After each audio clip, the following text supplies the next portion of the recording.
এই যে শ্যামা মাহফিল করে না কাওয়ালি, আমার মা কি তাকওয়া পরহেজগারি, মাইন্সের সামনে ভিতরে ভিতরে সবাই বসে বসে শুনে, ভিতরে ভিতরে যতগুলো মানুষ কাওয়ালির ভিতরে ফতোয়া দেয় সবাই কাওয়ালি শুনে, সবাই। আপনি যদি তাদেরকে জিজ্ঞেস করেন বিসমিল্লাহ পড়ার লিস্ট বলতে পারবেন। মানুষ তো আপনি আপনার মধ্যে সুর ইম্প্যাক্ট করে। এখন তারা দেখতেছে যে এখানে এদের ভিতরে সহজভাবে কিভাবে ঢুকা যায়, সহজভাবে কিভাবে ঢুকা যায়। যেমন আমি সারাদিন ওয়াজ করলাম, আপনার মনে কোনো কিছু নরম হইল না, কিন্তু একটা বিচ্ছেদের কালাম পরে আপনার ভিতরের জগতে ব্রোকেন করে দিয়েছে। আপনি 13 পান্নায় আপনার চোখ দিয়ে পানি পড়তেছে। আমি বেচারা 4 ঘন্টা ওয়াজ করছি, তাই নিজেরও নাই চোখের পানি, মানুষেরও নাই চোখের।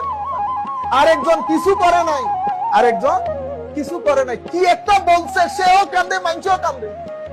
কিরে, আপনারা বুঝতে পারতেছেন? সেই কারণে হযরতে দাউদ আলাইহিস সালামকে আল্লাহ মুজিজাই দান করেছেন সুর। মুজিজা কি? সুর। কেন? সুর ইম্প্যাক্ট করে অনেক বেশি।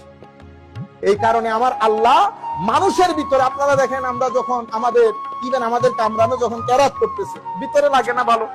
ওই জায়গার মধ্যে যদি একজনে আমার মতো করে এই ড্রাই আকারে পড়ে ফেলতো, ভালো লাগতো? ভালো লাগতো। আপনারা যখন মদিনা শরীফের মধ্যে, মক্কা শরীফের মধ্যে নামাজ পড়েন, শেখ সুদাইস যখন নামাজ পড়ে, আপনি কি আয়াতগুলা বুঝতে পারতেছেন? পারতেছেন না তো, কিন্তু অজর দ্বারা পানি পড়তেছে। তাইলে আপনি আমাকে বলেন তো পানিটা কেন পড়তেছে? আপনি বলবেন হুজুর কোরআনের আয়াতের কারণে না।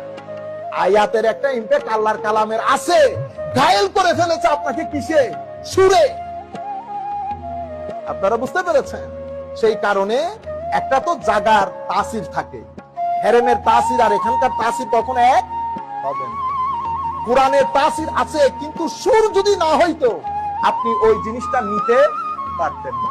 তো সুফিয়াই কেরাম ওনারা যখন দেখেছেন এই এলাকার মানুষকে টার্গেট করতে হলে আমার বৃহত্তম জিনিস হচ্ছে দিন দেওয়া, তাকে আল্লাহ মানিয়ে নেওয়া, তো তারে কি করতেছে? ও দেখতেছে কি রে, এখানেও তো ঢুল তাবলা আছে, ঢুল তাবলা আছে, বসে গেছে।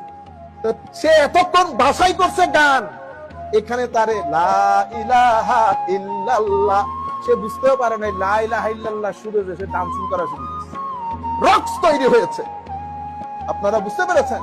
এবং ইথিওপিয়ান সাহাবায়ে কেরাম এসে আমার নবী যেই তারিখে রবিউল আউয়ালের 12 তারিখ হিজরত করেছেন, হিজরত তারিখে এসে মসজিদে নববীর দরজার মধ্যে সাহাবায়ে কেরাম রক্স করতেন।